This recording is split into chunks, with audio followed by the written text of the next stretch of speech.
मतलब शून्य में पेंटिंग करना।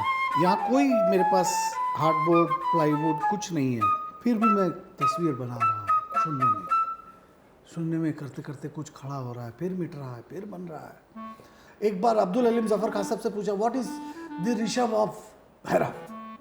तो बोले कि बादल उमड़ घुमड़ रहे मगर बरस नहीं रहे, वो जो घुटन है वही वो रही है। वाह, life is very close to bansuri. आपको एक जिंदगी दे दी गई है, आप कैसे बनाओ, it depends on how you blow in it, how you control the holes. Yes absolutely. बहुत खूबसूरत एनालॉजी है एक्चुअली। मेरे सोचने के तरीके को उन्होंने बदल दिया। मैंने बोला जाकिर भाई थोड़ा देख लेते हैं। तो देखना क्या है, मैं तबला बजाऊंगा, आप फ्लूट बजाएंगे। कुछ कलाकार हम लोग के पैलेस में भी आए थे, क्योंकि हम लोग बहुत बड़े जमींदार थे पार्टीशन से पहले। फिर पार्टीशन के बाद तो हम लोग भिखारी हो गए एकदम। डर छोड़ दिया, हिचक छोड़ दिया, तो हिचक से ऊपर निकल गए हम। हिचक से ऊपर निकलना है, एट फेलियर से डरना नहीं। It's okay to fail. अंत ही तो प्रारंभ है, प्रारंभ है तो वो अंत होगा ही। उस आध्यात्म को समझना है। तो कितने लोगों? 5378। 5000। तो इसमें तो क्या प्रिकॉशन लिया था आपने? प्रिकॉशन, प्रेयर और कुछ नहीं। आज हम बहुत कुछ जान गए हैं मगर बहुत कुछ खो भी गया है। कुछ साउंड्स पीछे रह गए। वो साउंड्स कौन से थे जो हमें प्यार करना सिखाते थे? आज प्यार बांटने की जरूरत है, नफरत को दूर करने की जरूरत है।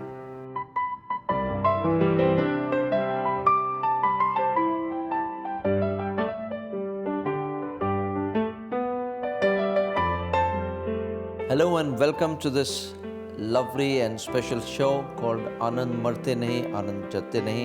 I'm Brahmanand Singh, your host for the show, and the show has been developed with a lot of triggers from the film Anand.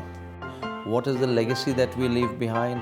What are the fears, insecurities, overthinking, all these emotions that we put behind to things that don't happen? And the element of joy that is there up for grabs every single moment that we often miss out while thinking about the past and while thinking about the future.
वाह, तो ये एक नली में ये अपने सांसों से जो एक मेलोडी क्रिएट करना होता है, वही मेरे ख्याल से ज़िंदगी में हम करते हैं, अपने कामों से, अपने सोच से, अपने अप्रोच से।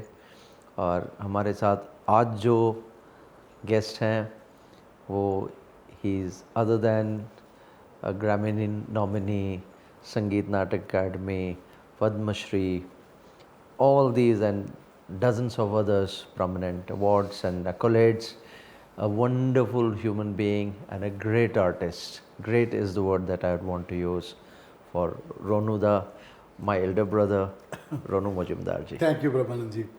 I'm so happy to come and interact with you as usual. I enjoy being with you. पंचम दा के डॉक्यूमेंट्री से लेके आज तक का सफ़र जो आपके साथ रहा वो बहुत इमोशनल रहा, भावनात्मक है ये, और आज भी वही है। तो दादा, हम जो बात कर रहे हैं एक ज़िंदगी का अप्रोच का, जी जो हमने कहीं पे ट्रिगर लिया है आनंद फिल्म से, जी जो खुशियाँ बिखेरते हैं, आप वही काम कर रहे हैं जी। बांसुरी से, जी संगीत से, जो लोगों की ज़िंदगी में हम कैसे खुशियाँ बिखेरते हैं और ये कहाँ से आता है? ये एक डिवाइन फ्लो है, हमारी खुद की फितरत है, नेचर है, कहाँ कहाँ से आता है? एकदम आपने सही कहा, हम लोग अपना ड्यूटी करते हैं और पर्दे के पीछे छुप जाते हैं, आर्ट रह जाता है। जाकिर भाई का वो स्टेटमेंट मुझे बहुत अच्छा लगा कि बड़े गुलाम अली खान साहब गुजर गए तो कोई ठुमरी ख़त्म नहीं हो गई, ठुमरी आज भी है। तो ये सोचना कि मैं चला जाऊंगा तो ये सब्जेक्ट ख़त्म हो जाएगा, ऐसा नहीं होगा। सब्जेक्ट तो रहेगा, मैं उसमें क्या दे के जाऊँ जाने से पहले, वो इम्पोर्टेंट है। और जो खुशियाँ देने की बात है, मैं समझता हूँ कि भगवत गीता में जो कहा है कि कर्मण्येवाधिकार रस्ते, जो निष्काम सेल्फलेस होके जो हम लोग माँ फलेशु कदाचना, तो ये सोच जब बनती है किसी भी कलाकार के अंदर कि वो जब अपनी कला को वो मांझता है, निखारता है, पेश करता है, तालियां बटोरता है, तो वो सब एक ऊपर से एक लेयर है, मगर अंदर वो सब्जेक्ट से प्यार है कि मैंने सब्जेक्ट को ठीक से किया कि नहीं, सक्सेस नहीं, सब्जेक्ट। तो जब सब्जेक्ट के अंदर आता है तो सब्जेक्ट अपने आप में एक ऐसा आध्यात्मिक डिवाइन पावर, और वो 2.5 अक्षर प्रेम का पढ़े सो पंडित होए जो कहते हैं, वो प्यार प्रेम जो है वो सब्जेक्ट के अंदर है, बाकी सब मटेरियलिस्टिक है तो वो खुशी दे नहीं सकता। तो जो आप आनंद की बात आज कर रहे हैं वो इटर्नल है, वो सब्जेक्ट के अंदर है, हम सब के अंदर। मैं जब निकल जाता है तो सब्जेक्ट सामने आ जाता है। मुझे गुलजार साहब ने एक बात कही थी जो मैंने शायद कैमरे के सामने कभी नहीं कहा। फिल्म सेंटर में मैं मुसाफिर फिल्म का गाना बजा रहा था, मैं थक गया हूँ मुझे सोने दो, फिर मैं दूसरी बार कहते हैं किशोरदा, तो उन्होंने कहा शब्दों को सुन के बजाओ। मुझे अजीब सा लगा, मैंने कहा शब्द तो किशोरदा के पास है, मेरे पास कहाँ है? मेरे पास तो सिर्फ स्वर है और ध्वनि है, साउंड है, शब्द थोड़ा ही है। फिर छोटा तो मैं था ही, तो समझ में आया कि शब्दों के भाव को पकड़ो और अपने बांसुरी में लाओ। एक ही पीस है मेरा जो धैवत से शुरू होता है, देखिए,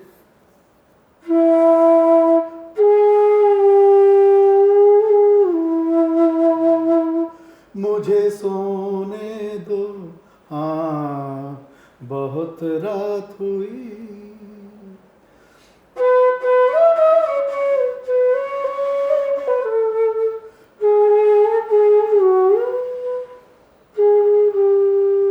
क्या बात है। अब मैं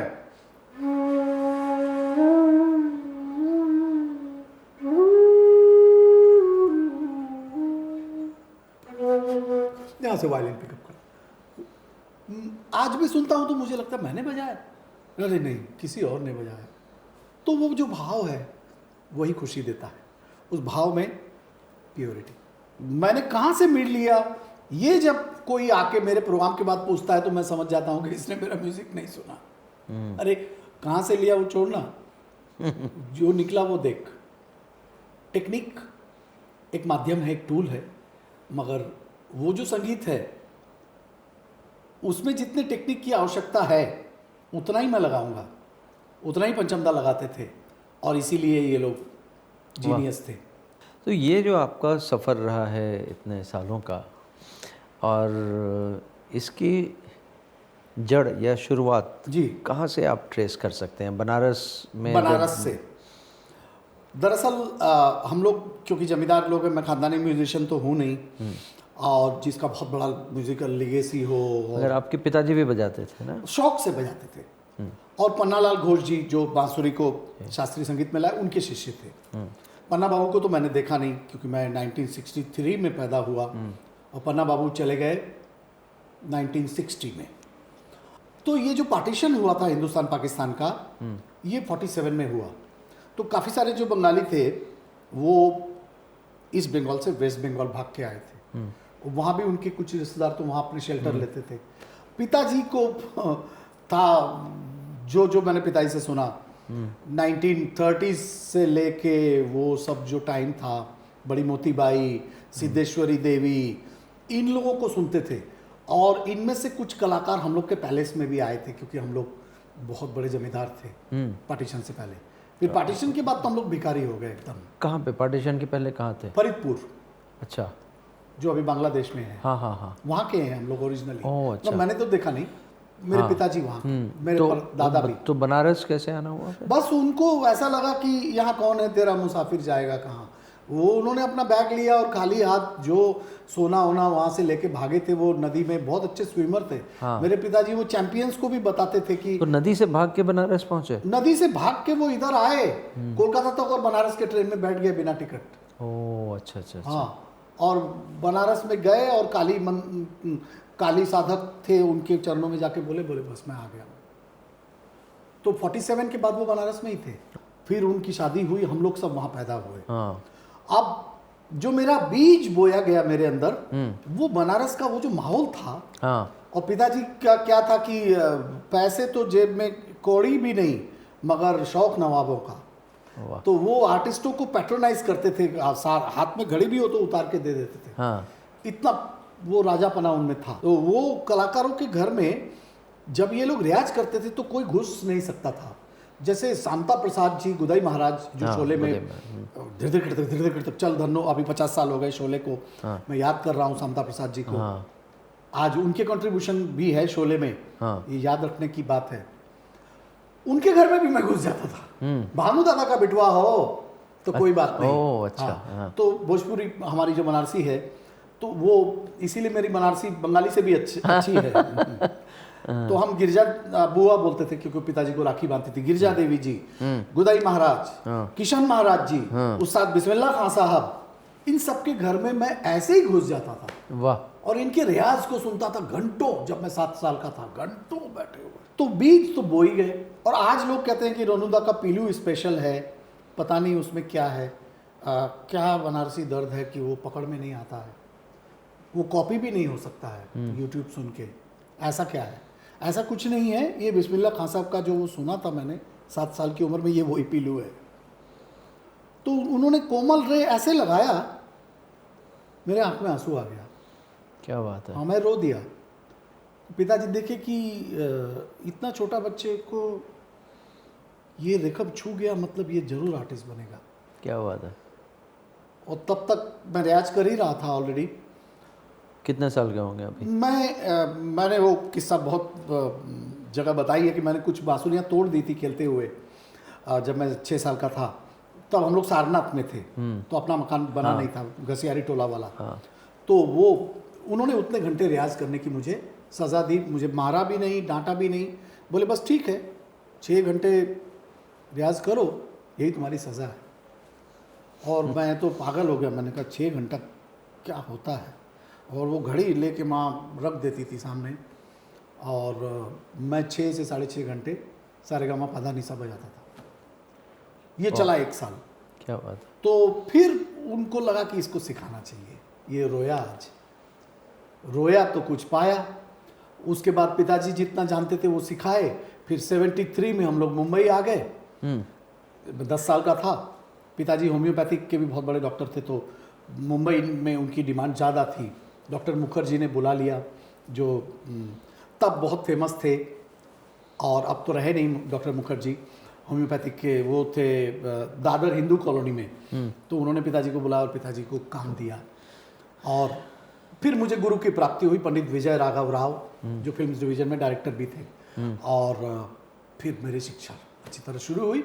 वोकल भी मेरा चालू रहा। हाँ, क्योंकि पिताजी को ये कह दिया था ये बनारस के सब जो सिद्धेश्वरी देवी ये वगैरह ने कि उत्तम गाना मध्यम बजाना। हाँ। अगर गाना नहीं आता आपको हम्म। तो कुछ न कुछ आपके वादन में कमी कमी जाएगी। रह जाएगी। आप गाइए, अंदर गाते रहिए। हम्म। जब हम बजाते हैं तब भी हम गा ही रहे होते हैं। हम्म। मैं जो बजाऊंगा वो मैं गा भी सकता हूँ। पाप गा रे सारे सारे गाँव पाप गाँव पानी साहब, अगर मैं ये बजा रहा हूँ, हाँ। यही मैंने गाया, हाँ। तो ये आकार से शायद नहीं होगा क्योंकि वोकल का इतना प्रैक्टिस नहीं है मुझे 6-6 घंटे का, हाँ। क्योंकि मैं गायक के तौर पे तो इतना गाता नहीं नहीं train हूँ, किया। मगर मैं गा लेता हूँ। तो मैं सरगम से बता दूंगा, मगर मैं बता दूंगा कि मैंने क्या बजाया। तो ये पकड़ कमांड किस एज तक आकर के एकदम प्रतिस्फुटित होने लगी? मेरे गुरुओं का जो शिक्षा मुझे मिलता था उसको तो मैं मांझता ही था, और उस ज़माने में यूट्यूब वगैरह नहीं था। मैं सुनता बहुत था, कैसेट लाके बहुत, और मैं पंजाब घराने से बहुत प्रभावित अच्छा। हो गया था बचपन से ही। जब मैं 13 साल का था तो नजाकत सलामत से मैं मिला भी। मैं मिला अमृतसर में राग सभा में। मैंने मंदिर गुरुद्वारा कहीं भी बजाना छोड़ा नहीं मैंने। मैं हर जगह 4-4 रुपए मुझे मिलते थे, मुझे याद है। चालीसा करके सिंधियों का एक होता है, 40 दिन का वो व्रत रखते हैं, तो इसीलिए मैं सिंधी भी समझता हूँ। मैं उसमें भी बजाता था। वो संगीत में फर्क करते हैं जो हम लोग। मैं क्लासिकल सीखूंगा, मैं ये सीखूंगा। क्लासिकल तो सबका जड़ है, सीखना ही है, सब क्लासिकल ही है। जो फिल्म में यूज हो जाए वो फिल्म सॉन्ग बन जाता है, नहीं तो प्राइवेट एल्बम हो जाता है। तो उस सब में क्लासिकल ही है। तो मैंने वो फर्क कभी पिताजी ने दिमाग में डाला ही नहीं, और लकीली मेरे गुरुओं ने भी नहीं डाला। तो मैं जैसे किशोर दा को बहुत सुनता था, ऐसे ही मैं भीमसेन जी को भी सुनता था। तो मैंने कभी ऐसा नहीं सोचा कि भीमसेन जी महान हैं क्योंकि वो राग में बड़ा ख्याल गाते हैं, और किशोर दा महान नहीं है क्योंकि वो 5 मिनट में वही जादू पैदा कर देते हैं। तो मैंने ये सोचा कि ये दोनों एक ही लेवल के हैं। खुद इंडिपेंडेंट परफॉर्मेंस या फिल्म रिकॉर्डिंग्स ये सब कैसे और कब शुरू हुआ? ये शुरू होने की बड़ी अजीब कहानी है। मैं फिल्मों में कैसे लोग बजाते हैं, ये करते हैं, वो करते हैं, बहुत ज़्यादा मैं प्रभावित था, और लोगों से पूछता भी था कि ये किसने बजाया है। वो जहाँ आ रहा जब देखा तो उसमें मेरे ख्याल में भारत भूषण हीरो थे, ब्लैक एंड वाइट पुरानी फिल्म में। और जहाँ आ रहा में बैकग्राउंड म्यूजिक सुनते सुनते मैं रो पड़ा, ब्लैक एंड वाइट। मैंने बोला कि ये सारंगी किसने बजाया? तो किसी ने कहा पंडित राम नारायण जी ने बजाया। अभी अभी पिछले साल उनकी बॉडी, उन्होंने शरीर छोड़ा, और मैं उनका भक्त हो गया। उन्होंने पूरे फिल्म में एक माहौल जो बना के रखा है, हैरान। और तो मेरी एंट्री होगी कि नहीं कभी मैं सोचता था, कौन ले जाएगा, इच्छा तो बहुत थी। तो उस ज़माने में ऑल इंडिया रेडियो कंपटीशन एक बड़ा मंच, स्टेज माना जाता था। I got the first prize. तो फर्स्ट प्राइज में अभी जो साधना सरगम गाती है वो ख्याल, बड़ा ख्याल सब जसराज जी से सीखी है, और मेरे साथ कंपटीशन में वो भी बैठी थी। हम दोनों मुंबई वाले फर्स्ट आ गए, वो भी फर्स्ट आ गई, मैं भी। अब हमें सुनने के लिए रविंद्र जैन आ गए। उस वक्त जो फर्स्ट आता था उसका प्रोग्राम भी ऑल इंडिया रेडियो वाले रखते थे। रविंद्र जैन मुझे मालूम भी नहीं था कि वो देख नहीं सकते, उनको इंडस्ट्री में दादू बोलते हैं। दादू के पास में चला गया। वो रविंद्र जैन जी, मैं पहचानता तो था ही उनको, मैंने पाँव छुआ। बोले कि कभी रिकॉर्डिंग बजाया? मैंने बोला नहीं। बोले कोई बात नहीं, बड़ा सुरीला है तू, कल रेडियो जेम्स में आ जा। मैं गया तो वहाँ पे किशोर दा के दर्शन। मेरे पास ज़्यादा फ्लूट भी नहीं थी। अब लाइट म्यूजिक बजाने के लिए ना पूरा बॉक्स की ज़रूरत पड़ती है, पूरे 12 के 12, 12 दूनी 24 फ्लूट होने चाहिए 2 ऑक्टेव के, और वो सब मेरे पास था नहीं। वहाँ गया तो जिनका मैं भक्त था वो इतना करीब, किशोर दा इतनी दूरी में मेरे से कम बस 2.5-3 मीटर दूरी पे। मैं इतना खुश हो गया। मैं बोला ये सुर का राजा है। इतना मुझे समझ था बचपन से कि किसका सुर उसको लगता है, किसका नहीं लगता, कौन सुर के आसपास है और कौन सुर को उस बिंदी को घुस गया है। का दर्शन हो गया। तो वो ना जाने कब कैसे ये गाना था। तो हेमलता जी का और किशोरदा का डुएट चल रहा था, मैं तो किशोरदा को ही सुन रहा था, बजा रहा था। वहाँ पे दुखी बाबू बैठे थे, जो गाइड में जिन्होंने उनका फेमस पीस दा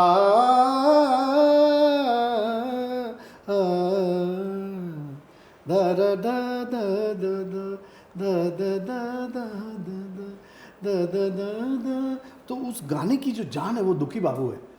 मैंने देखा कि सब लोग इनके आके पाँव छू रहे, ये कोई बड़ा आदमी है।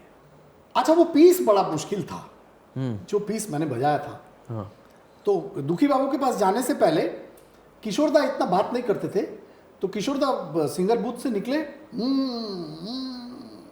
और दुखी बाबू के पास मैं गया, दक्षिणा मोहन टैगोर। बोला इतना पतला है, एक बित्ता बोलते हैं, एक बित्ता भी छाती नहीं है, ये क्या बजाएगा? मगर बजाया अच्छा तुम।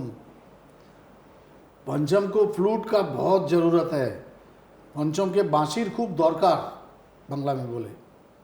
तुम कल मानसरोवर होटल में आओ, मैं होटल में ही रहता हूँ। मानसरोवर होटल बांद्रा तालाब के पास में गया सुबह 1980, और वो मुझे सीधा फिल्म सेंटर ले गए। फिल्म सेंटर ले गए तो वहाँ रिकॉर्डिंग चल रही थी लव स्टोरी की, ओह हाँ। याद आ रही है, का रिकॉर्डिंग चल रहा था, और किशोरदा नहीं थे, अमित कुमार थे। पंचमदा ने वही 2 क्वेश्चन पूछे, राग खमाज आता है, बैकग्राउंड म्यूजिक बजाया कभी? मैंने बोला नहीं। तो थोड़ा खमाज सुनाओ। तो जब 2 नी मैंने बनारसी लगाया, वहीं मुझे रोक दिया। तुमको खमाज मालूम है? हाँ। अरे राजू, ओ हमारे वहाँ 2 राजू थे मैसेंजर, उस ज़माने में मैसेंजर बहुत चलते थे, एक मोटा राजू, एक छोटा राजू।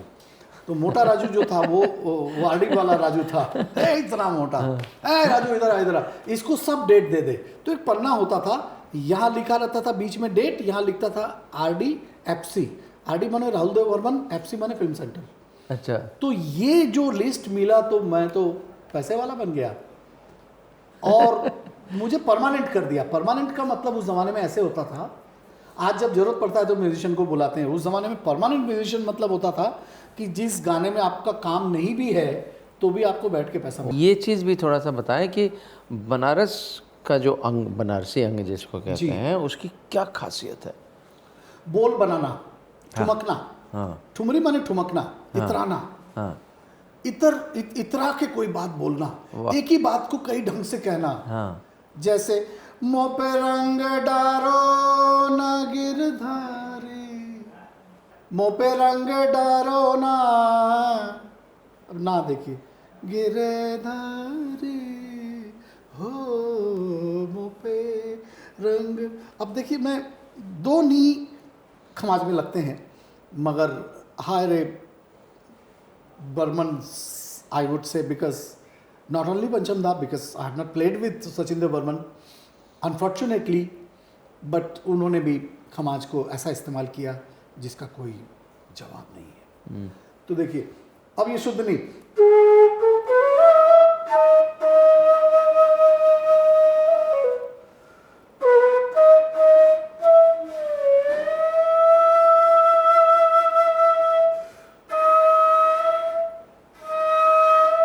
अब मैं दुलार रहा हूं सिर्फ।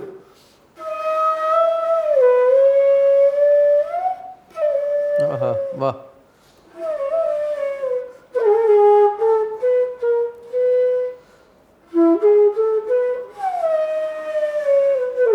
जब ये मैंने लगा पंचम दा हाथ पकड़ ले, बोलो क्या खमाज में, आहा। तो ये खमाज मैं बनारस से लेके ही आया था, ना कि मैं कोई गुरु से ने पॉलिश किया। ये खमाज तो मैं ठुमरी सम्राट महादेव गुरु जी को रोज सुनता था। तो मैंने बोला कि न मानूंगी न मानूंगी न मानूंगी, मैं तो उन्हीं के मनाए बिना। ये तो मेरे पास था, जो मेरी जागीर है, भला उसको मैं क्यों न बजाऊं। वाह। तो पंचम दा का दिल शायद उस दिन मैंने जीत लिया। आपका एक दूसरा पहलू भी रहा जहाँ पे आप क्लासिकल कॉन्सर्ट बजाते रहे जी। आप पूरा मतलब 40 मिनट 45 मिनट 1 घंटे भी एक राग बजाते हैं आराम से। और शुरू में भी आपने बांसुरी उस समय में चुना जब बांसुरी मेन स्ट्रीम इंस्ट्रूमेंट नहीं हुआ करती थी। नहीं होता था। फिल्म वाला एक साइड ने कैसे आपको हेल्प किया? मेलोडी को फ्लो होना फिल्म से सीखा। मैं आजकल रामदासी मल्हार बहुत बजा रहा हूँ, जो बांसुरी में कोई बजाए नहीं, बड़ा मुश्किल राग है। तो मेलोडी फ्लो किया मैंने इसमें भी। ये मैंने फिल्म में सीखा कि कहाँ रोकना है और क्या नहीं बजाना। बजाना तो गुरु बता देगा कि ये बजा, अब बाकी क्या मत बजा ये खुद ही सीखना पड़ेगा। सो दादा, ये एक बड़ा डेलिकेट बाउंड्री है, ये कहाँ से शुरू होता है कहाँ ख़त्म होता है। एक जो है कि हम अपने लिए बजा रहे हैं, उसमें एक अलग प्योरिटी है जी। एक दूसरा है कि पब्लिक क्या चाहती है। वो पब्लिक क्या चाहती है, मेरा इंटरप्रिटेशन ऐसा है कि आप खुद को ही एक्सप्रेस कर रहे हो, मगर इस तरह से एक्सप्रेस कर रहे हो कि वो रेजोनेट कर रही है। जी। वो तार में तार मिल रहा है। जी एकदम। तो हाँ, तो ये एक मेडिटेटिव स्टेट ऑफ म्यूज़िक और पब्लिक परफॉर्मेंस के बीच का जो ये स्पेस है, ये कहाँ शुरू होता है, कहाँ ख़त्म होता है? क्लासिकल म्यूजिक एंड मासिकल म्यूजिक का ये। तो पब्लिक कभी कभी वो सुनना चाहती है जो वो खुद भी गा सकती है। क्लासिकल म्यूजिक ये बहुत बड़े स्टेडियम का म्यूजिक नहीं है, ये महफिल का म्यूजिक है।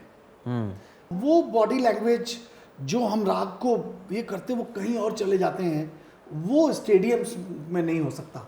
बिकॉज स्टेडियम में तो just the melody, here is not just the melody, public wants to see the total involvement of and the struggle of the artist, how he is trying to find every moment the rag, the phrases which are not there in the rag, but वो फिर भी खोज रहा है कि इसमें से कुछ निकल के आए, कहाँ से आए। तो जब महफिलें होती है तो हमें कोई स्ट्रगल नहीं होती। छोटी ऑडियंस, ये वो। और फिर ऐसा भी होता है कि जैसे आपने कहा, बहुत सही बात है, जब आप अंदर चले जाते हैं और इस सब डर से निकल जाते हैं। हाँ, मैं तो वो करता हूँ और मुझे उससे बहुत सुख मिलता है। मुझे मालूम है कि अगर फ्लॉप गया तो मेरे पास बहुत सारे टूल्स हैं, मैं तो जमा ही दूंगा, मैं हार के तो नहीं जाऊंगा प्रोग्राम से। तो मैं अपना म्यूज़िक अपने लिए बजाना शुरू कर देता हूँ। मैं सोचता हूँ कि अगर मैंने खुद को खुश किया तो ये सब खुश हो जाएंगे, और नहीं हुए, आज इनका कनेक्शन नहीं हुआ अगर, तो मैं कुछ भी बजा के इनको खुश कर दूंगा।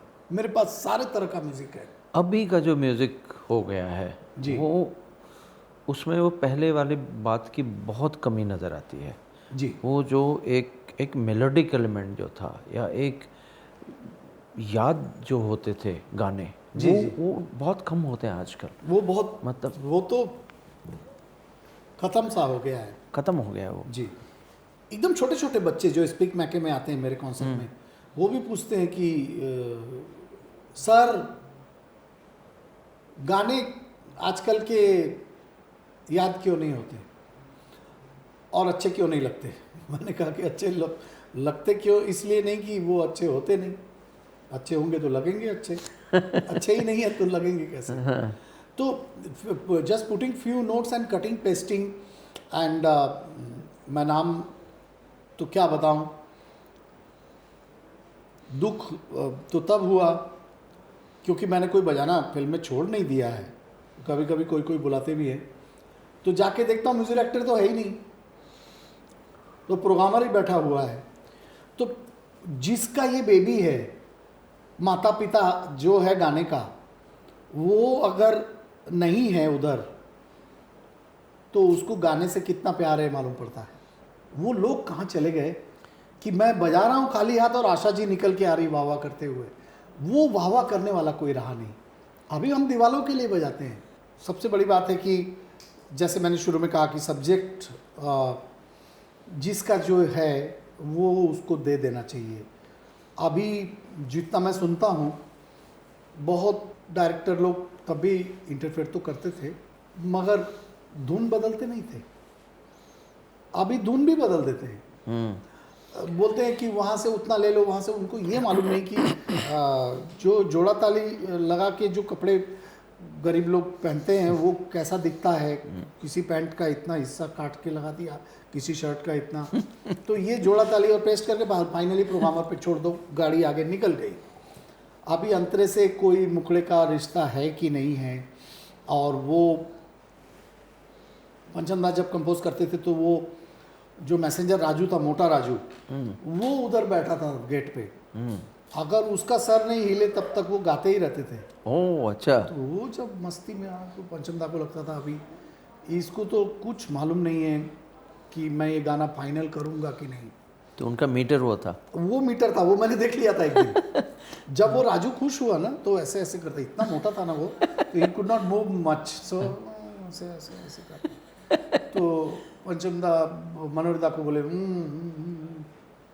खुश हो रहा है राजू, यही फाइनल है।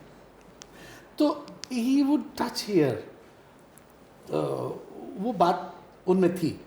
पंचम दा सुरेश जी को सिखा रहे गाना, वो सीन मैंने देखा है। बीच में खड़े होके पंचम दा मस्ती से जो गा रहे थे ना, इतनी वैरायटीज कर रहे थे कि वो सब गाने में अच्छे भी लगेंगे, जो सुरेश जी ने उतने किए नहीं है जो पंचम दा गा रहे थे उन्होंने। मगर सुरेश जी के पास भी तो वो बहुत गुणी है, तो वो जैसे गा रहे थे वो एक्सप्रेशंस को भी पंचम दा बहुत तारीफ कर रहे थे कि ये मैं जो गा रहा हूँ उससे भी कुछ अच्छा गा रहा है ये। दारा दा दारा रा रा दारा रा रा ना दारा रा दारा रा निदा निदा बा, वहाँ रोंगटे खड़े हो गए, ऐसा सुरेश जी ने गाया। ये गाना कमाल गाया उन्होंने, one of the best song of Suresh Wadkar, I am telling. बिल्कुल बिल्कुल एकदम प्यार के मोड़ पे भी है उसी फिल्म का, थामोगे जो बाहें मेरी। तो ये लोग सब साथ में म्यूजिक बनाते थे और एक दूसरे के अंदर कौन सा भगवान बैठा है वो देखते थे। इसके अंदर शंकर भगवान बैठे हैं, मेरे पास कृष्ण भगवान है, तो उसके पास गणपति बप्पा है, उसके पास क्या है, ये सब मिलके एक ही ईश्वर जो है। ये तो सब अलग अलग एलिमेंट है ना, तो एक जो वो है वो आ जाता था वहां।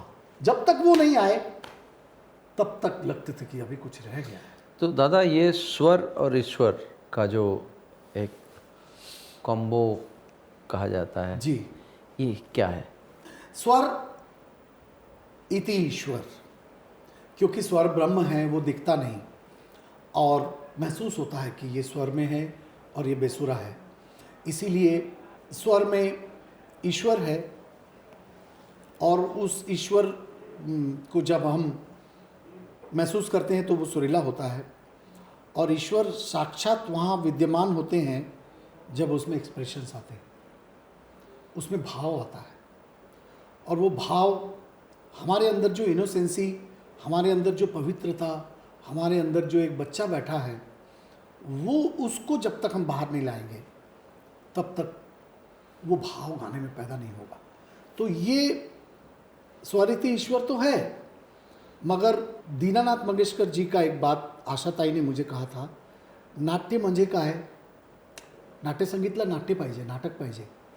नाटक मतलब एक्सप्रेशन, नहीं तो वो नोट मृत्यु समान है, सुर में है तो भी। ये सब स्वर तो ईश्वर है, मगर सिर्फ सुरीला होने से उसमें वो संगीत जिंदा नहीं होता जब तक उसमें भाव ना आए। जैसे आप ध्रुपद या ख्याल का भी विलंबित अंग ले लें, हाँ, तो उस पे जो एक ठहराव चाहिए जो ऑलमोस्ट, मतलब to me it looks closest to meditation. आप जब सुर पे ठहर रहे हो, लिविंग इन द मोमेंट, जो हम आनंद से एक लेते हैं जी। संगीत से ज़्यादा बड़ा एग्जाम्पल और कुछ नहीं है। संगीत में ध्यान की अवस्था, मेडिटेशन, वो उससे ही आएगा कि हमें थ्योरी जब सीख लेते हैं तो भूलेंगे तो नहीं थ्योरी, इसीलिए थ्योरी को दिमाग से निकालना पड़ेगा। पंचम दा खमाज के किंग थे तो यमन के उनके गाने इतने अच्छे कैसे बन गए? नाम गुम जाएगा, चेहरा ये बदल जाएगा, ये सब यमन के जो अलग अलग रूप है। हम लोग थ्योरी में तो जाते वक्त पंचम को अवॉइड करते हैं, मेरे गमादानी पर, ये थ्योरी है। नाम गुम जाएगा, ये पा से गा के बीच में जो एक बड़ा सा एक प्यार है, इसको हम लोग थोड़ा क्लासिकल करते करते या अहंकार या उसका जो एक होता है बड़ा सा हमारा ये ताज है, उस कारण से वो जगह को देख नहीं पाए हम लोग। बाद में किशोरी ताई भी उसकी बहुत जिम्मेदार है, किशोरी अमनकर जी के साथ, क्योंकि मैं बहुत बैठा भी हूँ, तो उन्होंने ये नीरे गा का बहुत पॉपुलर किया। नहीं तो पुराने बंदिश में हम सा नी सा रे गा रे सा ने दा पा ने दा सा, यमन में सारे गामा पधा निसा भी जाता है। तो इसीलिए यमन अगर संपूर्ण है तो फिर भेदभाव क्या।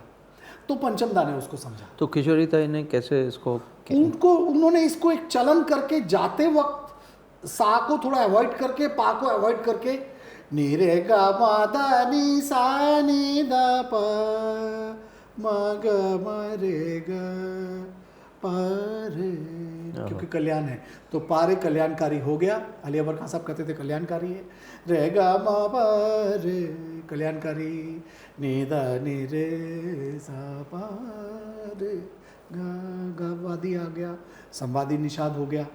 मगर ये निषाद ये गंधार ही करते रहेंगे तो यमन में तो बहुत कुछ है। तो इसके थ्योरी से पंचमदा निकल गए। तो फिर दादा मुझे वो याद आ रहा है। हाँ, तो दादा नोट्स वही है, लगाने का अंदाज अलग है, लगाने का अंदाज अलग है, जिंदगी वही है, जीने का अंदाज अलग है। मैं हैरान हूँ, फिर वही बात की, अगर मैं होता कंपोजर तो क्या ये करता? मैं नहीं करता, मैं डर जाता, और वो डर की वजह से ये हो नहीं पाएगा जो हुआ।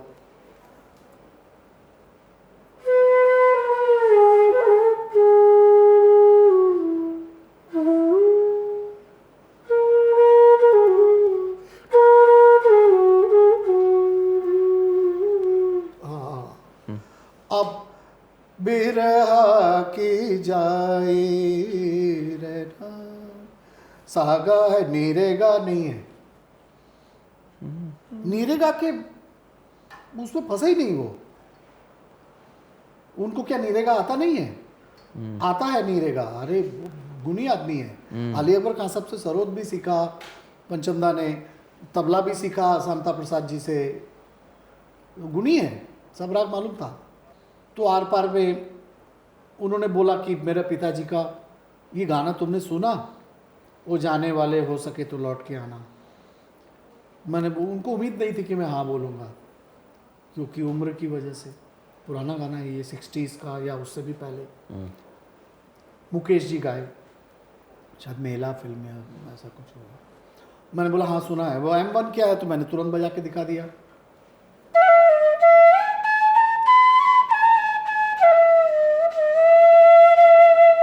हाँ, ये कोरस है।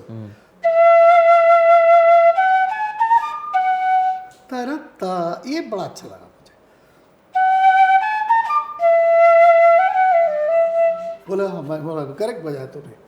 अभी ये इसको उठा ले यहाँ से, मगर एग्जैक्टली नहीं हो, इसको तोड़, उठा के तोड़ दे। मैंने बोला तोड़ क्या, कोई टेबल कुर्सी है जो तोड़ दूँ मैं?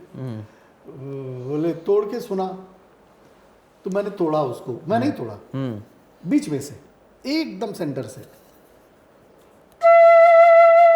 ओ माझी तेरी नैया से छूटा किनारा,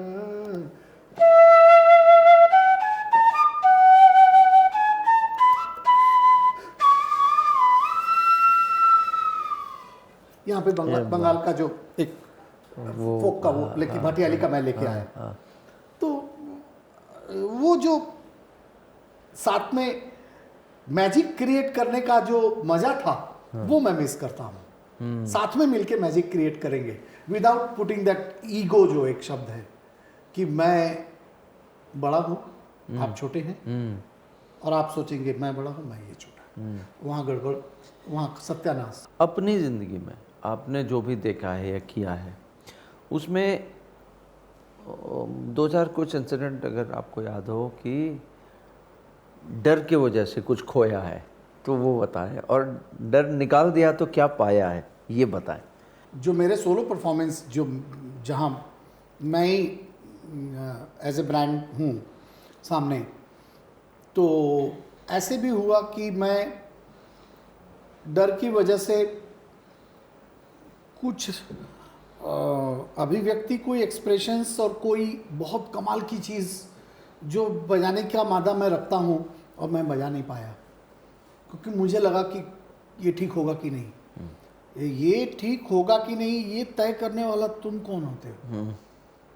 तुमको आया है दिमाग में, तुम बजाओ। ऐसा जब भी सोचा मुझे सक्सेस मिला, चाहे वो मैं किसी के लिए बजा रहा हूँ या मैं अपनी चीज़ बजा रहा हूँ। किसी के लिए बजा रहा हूँ तो अगर कोई पीस दिया तो सारा पीस इसमें निकल जाएगा ऐसा ज़रूरी तो नहीं है। ये तो 6 होल 7 होल की, अभी तो 8 होल हो गया कि बांसुरी है। पहले हम डर जाते हैं, और ये मुझे रविंद्र जैन जी के साथ बहुत हुआ। अच्छा। हाँ, क्योंकि दादू का एक कि अगर उनकी चीज़ को आप एक ही बार में बजा दें तो कहीं ना कहीं उनको लगता था कि इतना आसान है कि इसने बजा दिया तो इसको बताऊं कि और मेरे पास क्या है। तो ये राज मुझे बाद में मालूम पड़ा, शुरू में मालूम नहीं था। तो उनको अंदर कहीं हर्ट होता था कि एक बार में कैसे बजा सकता है, ये कौन सा 30 मार्क का है। तो बड़े बड़ों को वो अटका देते थे, इतने वो जीनियस थे। तो अब अगर वो पीस सचमुच ऐसा है कि बज नहीं सकता है इसमें, तो फिर क्या बज सकता है, हाँ। ये मुझे मालूम है। तो वो बोलने में हिचकिचाहट कि मेरा वाला अच्छा लगेगा कि नहीं, वो डर जब भी मैंने निकाला तो जो मैंने एक्सप्रेशन दिया कि ये ऐसे होगा तो ये बच सकता है, ये भी बुरा नहीं है, ये सुन लीजिए दादू, ये सुन लीजिए।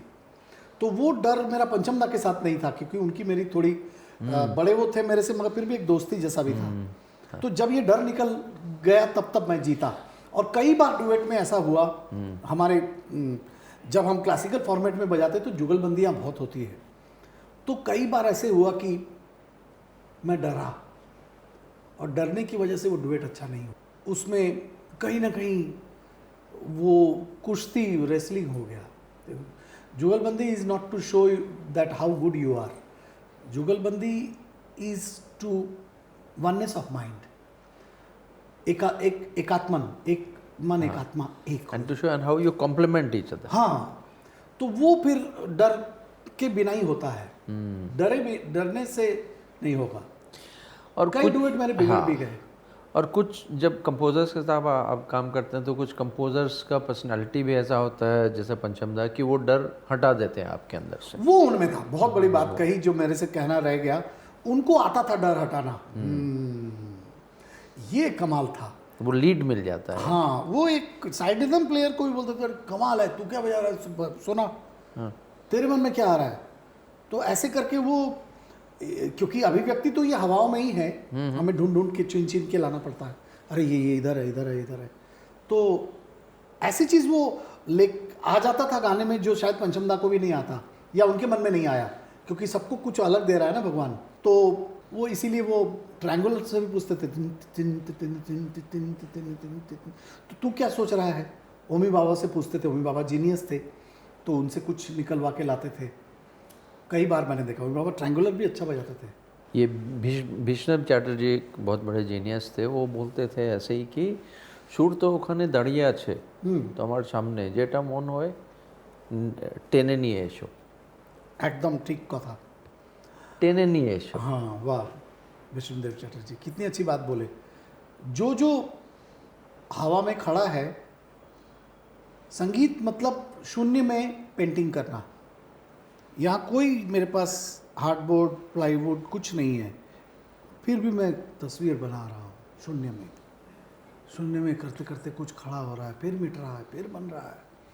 तो इस खेल में एक ऐसी तस्वीर बनती जा रही है जो मन को शांति दे, और जो अमिट है कभी मिटेगा नहीं शून्य में। तो जैसे आपने विष्णुदेव जी की बात की, एकदम सत्य है, ये सब शून्य में वो खड़ा है, आपको लाने की ज़रूरत है। सही कह रहे हैं। ये वेणुनाद आपने कैसे बनाया था, क्या था उसका? वो तो वेणुनाद ऐसे बन गया क्योंकि आर्ट ऑफ लिविंग वाले मुझे बोले, उनका उसमें ऑर्गेनाइजेशन में ये आदत था कि एक से एक इंस्ट्रूमेंट को लेके बड़ा ग्रुप बनाया जाए, भारतीय इंस्ट्रूमेंट का फिर सिम्फनी क्यों नहीं हो सकता। तो हम लोग के वहाँ एक स्वर गायन है और 3 नोट के बिना कॉर्ड हो नहीं सकता। The moment you start doing chords you have to see the raga टूटे नहीं। उन्होंने मुझे चुना और फिर इसमें लोग जुड़ते गए। 2 महीने के अंदर इतना चमत्कार हुआ। मैं हरिप्रसाद जी के पास भी गया, मैंने कहा पंडित जी आप भी अपने स्टूडेंट मुझे दे दीजिए। तो उन्होंने अपने स्टूडेंट से इतना उनका बड़ा दिल है, स्टूडेंट तो उन्होंने खुद के दिए ही मुझे। उनसे भी कहा कि तुम्हारे भी जो अच्छे स्टूडेंट है वो भी इनको दे दो ताकि इनका एक यादगार हो जाए। तो कितने लोगों? 5378। 5000? 5378। तो ये कहाँ, ये मतलब एक साथ बजाया? एक साथ बजाया। क्या यूट्यूब में है। कहाँ पे?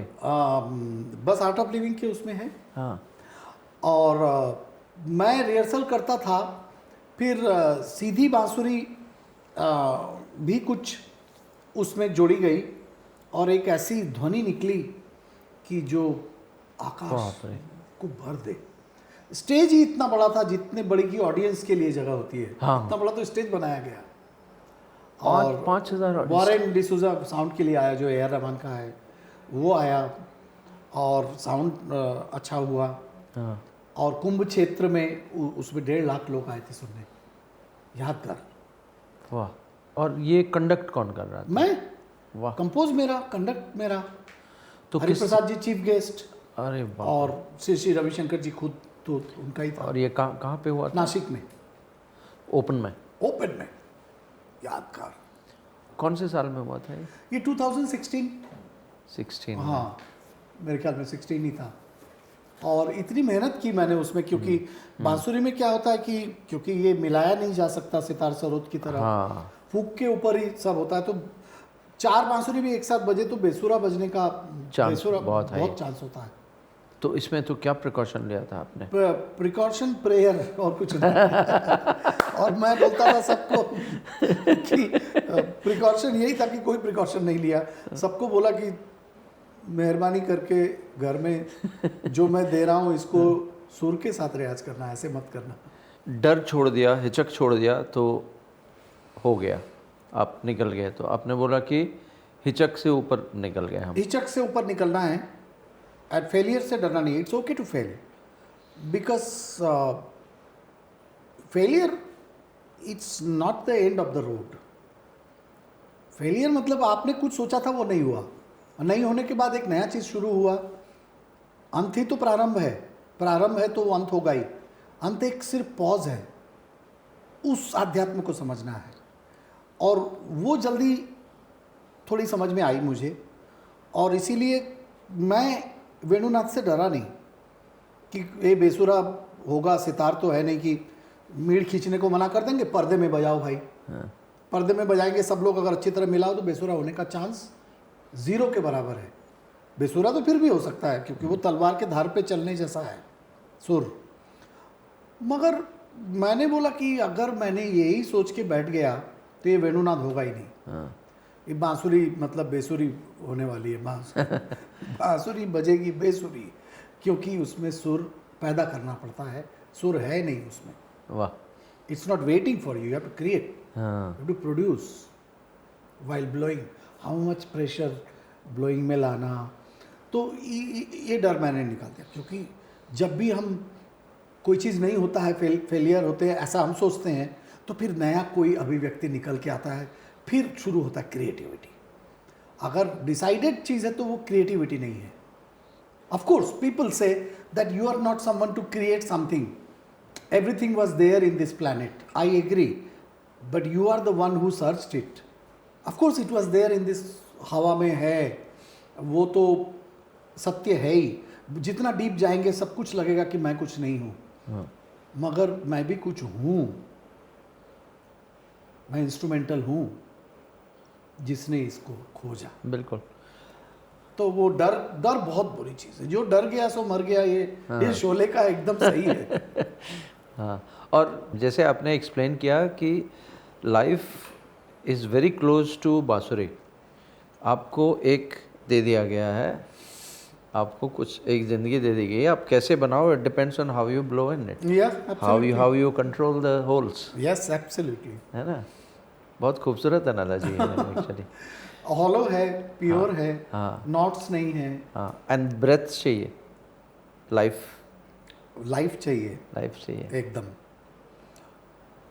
और शंख बांसुरी का जो आप बता रहे थे कि ये बांसुरी जो है, हाँ ये मंद्र सप्तक में उतनी अच्छी क्या, वो मध्यम, अगर ये छोटी उंगली लिटिल फिंगर जो है पिंकी, हाँ इसको यूज भी कर ले तो भी मध्यम तक ही जाएगा ना। रविशंकर जी से जब मॉस्को में मैं सीख रहा था तो थोड़ा फ्रस्ट्रेशन हुआ मुझे। तो ये मंत्र में जो आलाप करते थे एकदम बीनकारी अंग का, जो रुद्र वीणा का है, ये सब मैहर का जो ध्रुपद का आलाप, ऐसा लगता था कि ब्रह्मांड हिल रहा है। बम्बई आया मैं मॉस्को से, आने के बाद मैंने बोला एक ऐसा बांसुरी बनाना है। अच्छा, इसका पूरा क्रेडिट मेरा भी नहीं है, ये पन्ना बाबू तो बना ही चुके थे, मगर वो 4 होल का था।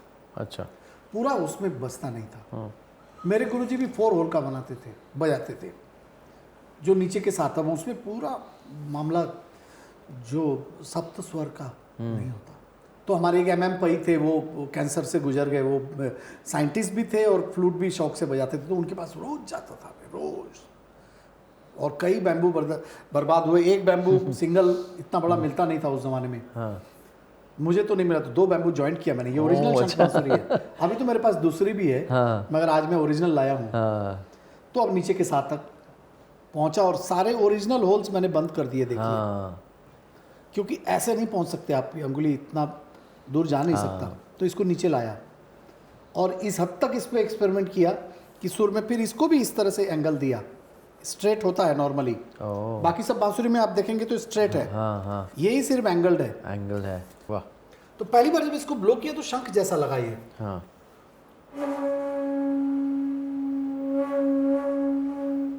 तो जब शंख का आवाज आया तो मैंने इसका नाम रख दिया शंख बांसुरी। पहला जो ब्लो किया बनने के बाद तो वो शंख जैसा था। एक चीज़ और मैं समझना चाहूँगा, इतने लोगों के साथ आपने काम किया है, गुणी लोगों के साथ इंडिपेंडेंट बजाया है, सबसे कुछ 2-4 बहुत ही हाई पॉइंट्स जिससे आपको हर समय सीखने को तो मिलता ही है, मगर जिसने आपके सोचने का तरीका को के जो दरवाजे होते हैं खोलते जाता है, वो किस तरह के एक्सपीरियंसेस रहे? One of the greatest musician ever born was Zakir Hussain ji. So he was playing first time with me. और ये जो हम डर और संकोच और भय, अननोन फियर की बात करते हैं, ये जाकिर भाई में था ही नहीं, इनबॉर्न फियरलेस। हाँ। तो मेरे सोचने के तरीके को उन्होंने बदल दिया। उन दिनों वो साज फिल्म में एक्टर, एज एन एक्टर भी काम कर रहे थे। हाँ 96 होगा। और पहली बार वो मेरी संगत करने के लिए उन्होंने हाँ बोला। अच्छा। और हम लोग वेस्टर्न आउटडोर चले गए उन दिनों को, बहुत फेमस स्टूडियो वो होता था, दमन सूद होते थे वहाँ। मैंने बोला जाकिर भाई थोड़ा देख लेते हैं। तो देखना क्या है, जिस अंदाज में वो बोले, देखना क्या है, मैं तबला बजाऊंगा, आप फ्लूट बजाएंगे। तो थोड़े you know he was very mischievous also, but in that mischievousness there was a message, huge message. I said yes, मैं तो फ्लूट ही बजाऊंगा। वो पंचमदा वाली क्वालिटी मुझे जाकिर भाई में भी दिखी कि ईज कर देना और ये ना दिखाना कि मैं उस्ताद जाकिर हुसैन हूँ। वो तो उनमें था ही नहीं, क्योंकि वो बच्चे जैसे। And he was also playing Pancham in the film. हाँ, he was playing Pancham in Saz, how sweet. And I played in that film with him. Zakir Bhai was really who helped me to change my thinking in many ways. वो fearless musician थे, बहुत जल्दी चले गए। पंचम दा। हाँ, एक बात, एक आदमी का नाम मैं और भी लेना चाहता हूँ जो इंडस्ट्री में इतने नहीं पहचाने गए मगर जीनियस थे, वनराज भाटिया। तो वनराज मुझे बहुत बहुत बहुत जिंगल्स में बजाता था, बहुत प्यार करते थे। फिल्म सेंटर में आके पंचम दा का ख़त्म हुआ रात को, तो I would stay back to play for Vanraj. तो तमस में मैं और मनोहरी दा दोनों थे। तमस करके एक टीवी सीरियल आई थी, गोविंद निहाल ने। जी, गोविंद जी की। जी। तो वेस्टर्न क्लासिकल जानना कितना ज़रूरी है इंडियन क्लासिकल म्यूजिशियंस के लिए भी, वो मेरी थिंकिंग को उन्होंने बदल दिया। एक नोट भी मैं होल्ड करता था, और मैं और मनोहरी दा दो ही लोग उसमें सारा काम मैंने किया। तो जैसे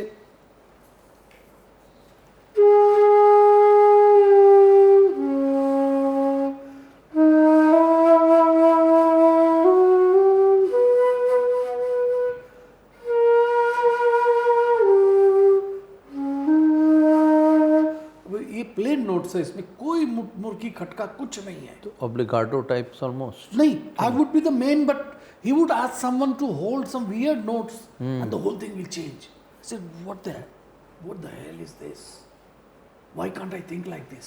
ये वनराज भाटिया जी हाँ, करते। I went to him, I said, Ronu, this is Western classical.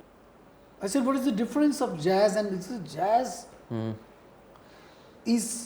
There is no wrong note in jazz. Then later on, Louis Banks said the same thing to me. When I made an album with Louis called Ekapman. To think a mind like Mozart or Beethoven or someone like Philip Glass, and he was a Philip Glass of India. And was not given the due credit of Philip Glass के साथ काम किया? मैंने काम किया। क्या जी, बात है। इसीलिए मुझे वो जबान पे रहता है। पैसेजेस में मैंने बजाया जी। कोयानी कोत्सी में Philip Glass's music was there. Koyaanisqatsi is a landmark film. जी। नो साउंड, मतलब नो डायलॉग, 45 मिनट की फिल्म है, based on a Hopi Red Indian saying something about the world and chaos and all. पूरा Philip Glass में music है। Then of course Ravishankar के साथ भी उन्होंने बहुत काम हाँ, किया। वो उसी में मैंने बजाया पैसेजेस। तो इंडिया के फिलिप ग्लास तो ये थे Vanraj Bhatia. Coming back to this idea of Anand का एक कंटिन्यूएशन होना चाहिए। जी। हम सबके दिल के करीब है ये फिल्म। आज के ज़माने में, आज का जो एक बहुत ही बदला हुआ ज़माना है, मगर एसेंशियल्स तो सेम रहते हैं। किस तरह की फिल्म बननी चाहिए? Living in the moment, having that positivity, having getting over your fears, spreading joy. हम सब कहीं ना कहीं जितने पढ़े लिखे होते जा रहे हैं, जितना सोफिस्टिकेटेड होते जा रहे हैं, उतने ही हम लोग डिवाइडेड भी बढ़ते चले जा रहे हैं। भाषा के नाम पर, धर्म के नाम पर, इसके नाम पर, उसके नाम पर, उसके नाम पर, ब्ला ब्ला। वो एकता कहाँ से आएगा, वो फिल्म वालों ने ढूंढना चाहिए।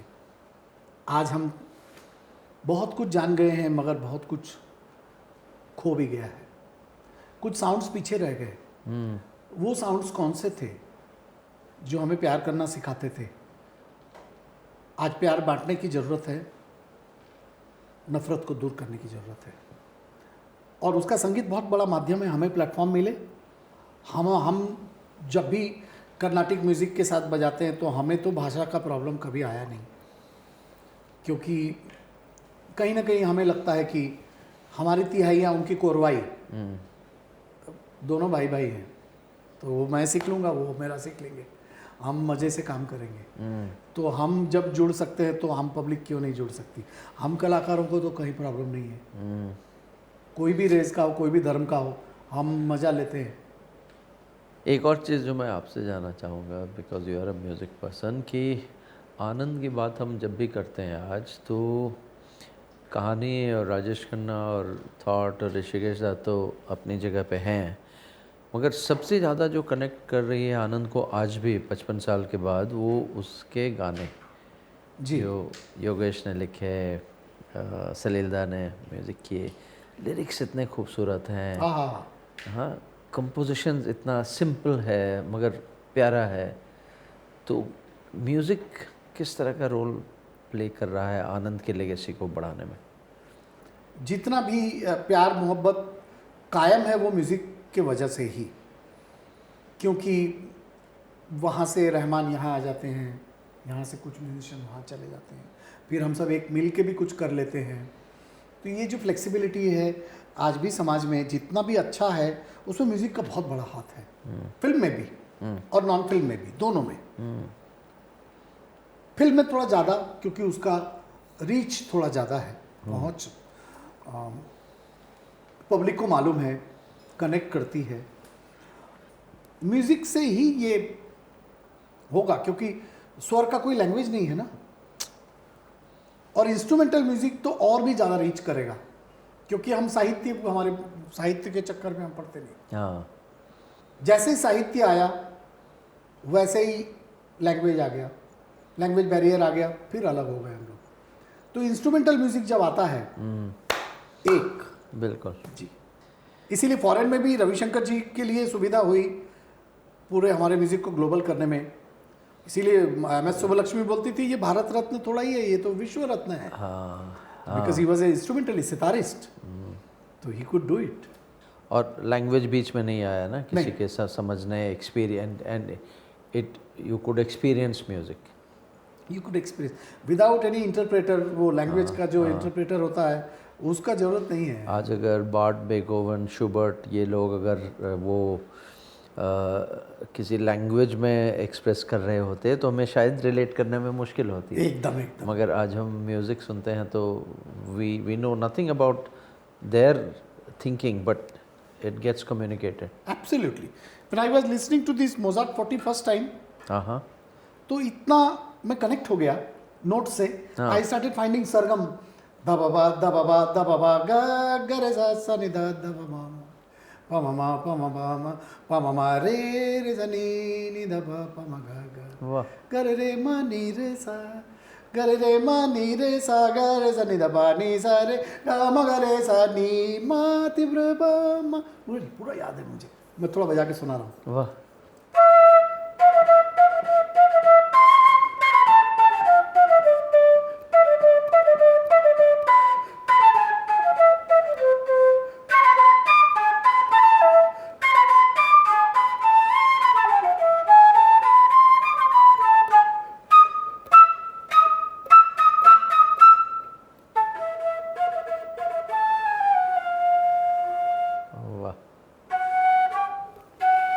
फिर आगे बहुत पूरा मुझे घर पे लिखा हुआ है, मैं बजाता हूँ। क्या बात है। तो this is music, it has no वाह। Language, it's just those beautiful notes which supposed to be the language of this whole world. Yes. My message to all the viewers, audience who love music, life,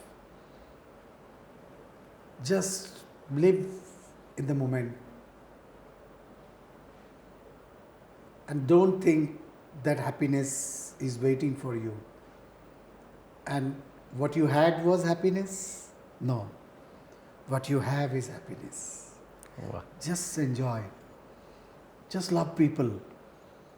There are many things waiting for you, you have to grab them. संगीत से प्यार संभव है, आसान है, बस उसको प्यार करिए। वाह, थैंक यू दादा, great honour, What are you great saying? Honour, and absolutely आपकी बांसुरी की तरह